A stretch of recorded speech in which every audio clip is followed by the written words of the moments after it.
So how does why Raeliana ended up at the Duke's mansion actually end? If you've wondered that, I am about to tell you, because I had been wondering that for forever since seeing the series on Crunchyroll and then finding out they did not continue it. So in February, I did a reread of the first, I think it's 5 books of Raeliana. And then I finally got around to reading the last 4. So I'm going to break this down really quickly. I'm not going to go through all the books. I'm just going to basically tell you what happens. I'm not going to break this down by the anime on Crunchyroll or what have you. I'm just going to give basic explanations.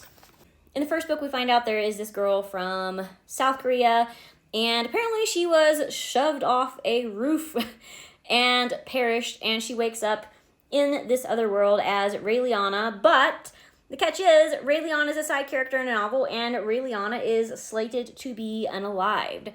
She does not want to be unalived again, so she's like, no. She knows stuff, so she ends up entering a contract with this duke here. His name is Noah, and there's just all kinds of intrigues going in the royal court.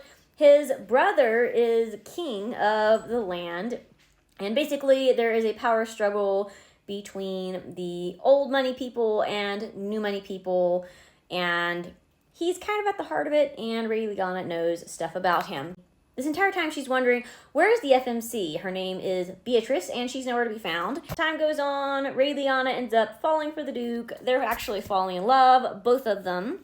She eventually meets this priest guy, Haika, and Haika kind of helps her figure out some stuff, that her soul had been split from her body in the other world, and so she'd entered Raeliana's body somehow.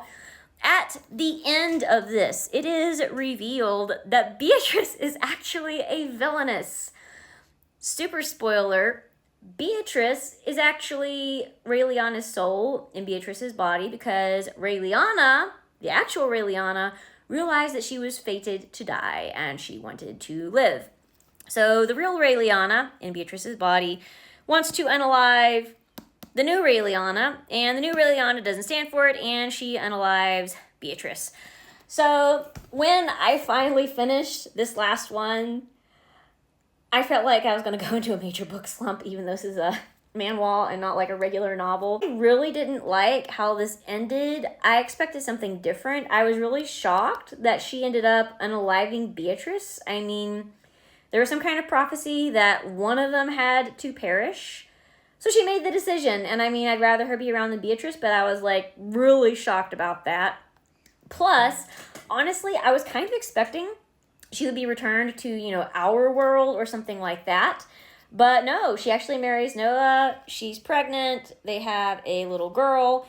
And the way this ends at the very end is they have Arya, their daughter, and Noah's trying to settle her down and get her to go to bed and go to sleep.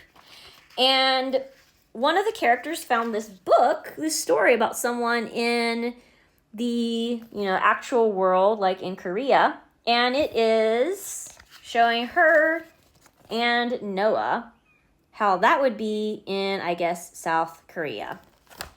And that's how that ended. And I was like, what? What? I still don't know how I feel about this. So yeah, that is how this series ends. What do you think?